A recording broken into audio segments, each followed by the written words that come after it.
Hall welcome to ஆஹா ருசி channel. இன்றைக்கி நம்ம சேனலில் பார்க்க போகிறது பச்சரிசி நோய் உப்புமா. வாங்க எப்படி செய்யுதுன்னு பார்த்துடலாமா? நம்ம இந்த பொருளை வச்சு தாங்க செய்ய போகிறோம்.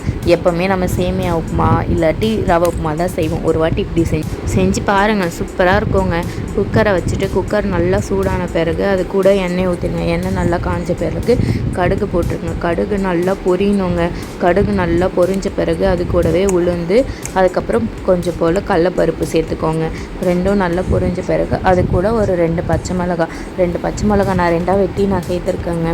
அதுக்கப்புறமா கொஞ்சம் போல் கருவேப்பிலை எல்லாத்தையும் சேர்த்துட்டு நல்லா அதை வதக்கி விடுங்க.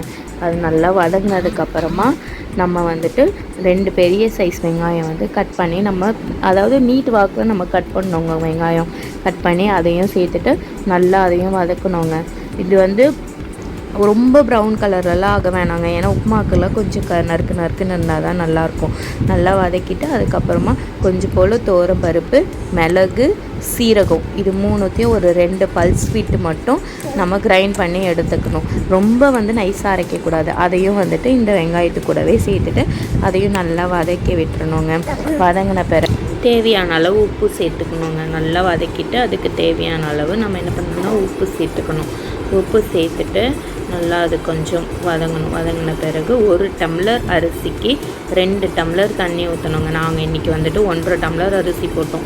அதனால் நாங்கள் 1.5 சொம்பு நாங்கள் தண்ணி ஊற்றுறோம். எங்களோட சொம்பில் எங்களுக்கு சரியாக இருக்குங்க. உங்களுக்கு எப்படியோ அந்த அளவை வச்சு நீங்கள் ஊற்றிக்கோங்க. அதுக்கப்புறமா அந்த தண்ணி நல்லா கொதி வரணுங்க. கொதி வந்த பிறகு நம்ம பச்சரிசி வச்சுருக்கோம்ல, நொய் அரிசி, அதை நல்லா கழுவிட்டு அதையும் இது கூட சேர்த்துக்கணுங்க.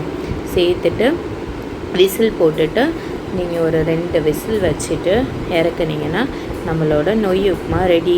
இறக்கி பாருங்கள், செம்மையாக இருந்ததுங்க. உதிரியாக சூப்பராக இருக்குங்க. மறக்காமல் ட்ரை பண்ணி பாருங்கள். அப்படியே சப்ஸ்கிரைப் பண்ணிவிடுங்க. பக்கத்தில் இருக்க பெல் ஐக்கனை கிளிக் பண்ணிவிடுங்க. தேங்க்யூ ஃபார் வாட்சிங்.